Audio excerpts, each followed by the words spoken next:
90 মিনিটের একটা ম্যাচ না, স্রেফ একটা ব্লকবাস্টার থ্রিলার। মিনিটে মিনিটে টুইস্ট আর এক এক লাইনে স্ক্রিপ্টের বাকবদল। কত কি না দেখালো একটা ফুটবল ম্যাচ। এবারের বিশ্বকাপে সবচেয়ে আলোচিত ম্যাচ নিঃসন্দেহে, যেখানে বাদ যায়নি বর্ণ বৈষম্যের কন্ট্রোভার্সিও। আবার সেই বিতর্কিত ঘটনায় জড়িয়ে আছে লিওনেল মেসির নাম। যদিও পুরো ঘটনা নিয়ে ম্যাচের পর কেউ বিস্তারিত আলাপ তোলেননি, কিন্তু ঘটনাটা আসলে কি ছিল?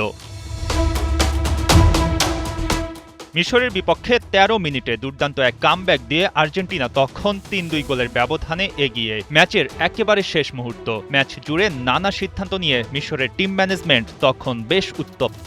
সোশ্যাল মিডিয়াতে ছড়িয়ে যাওয়া এক ভিডিওতে দেখা যায় টাচলাইনের পাশে উত্তেজনাপূর্ণ এক পরিবেশে মিশর কোচের উদ্দেশ্যে কিছু একটা বলছেন মেসি।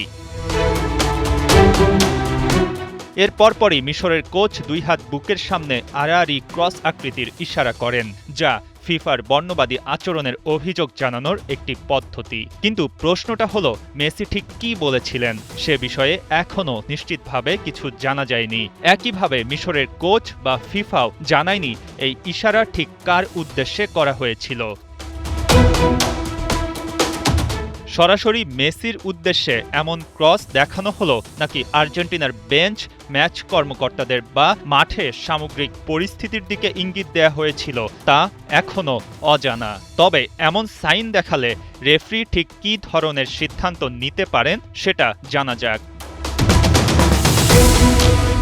ফিফার নিয়ম অনুযায়ী দুই হাত ক্রস করে কেউ অভিযোগ করলে সাময়িকভাবে খেলা বন্ধ ঘোষণা করা হতে পারে। অভিযোগ যদি অব্যাহত থাকে তবে পরবর্তী ধাপে ম্যাচ স্থগিত বা প্রয়োজন হলে পরিত্যক্ত ঘোষণা করাও যেতে পারে। তবে আর্জেন্টিনা মিশর ম্যাচে এ ধরনের কোনো ঘটনা ঘটেনি। রেফারি শেষ দিকে মিশরের একাধিক ফুটবলার ও কোচিং স্টাফকে হলুদ কার্ড দেখিয়েছেন, এমনকি একজনকে লাল কার্ডও দেখানো হয়েছে।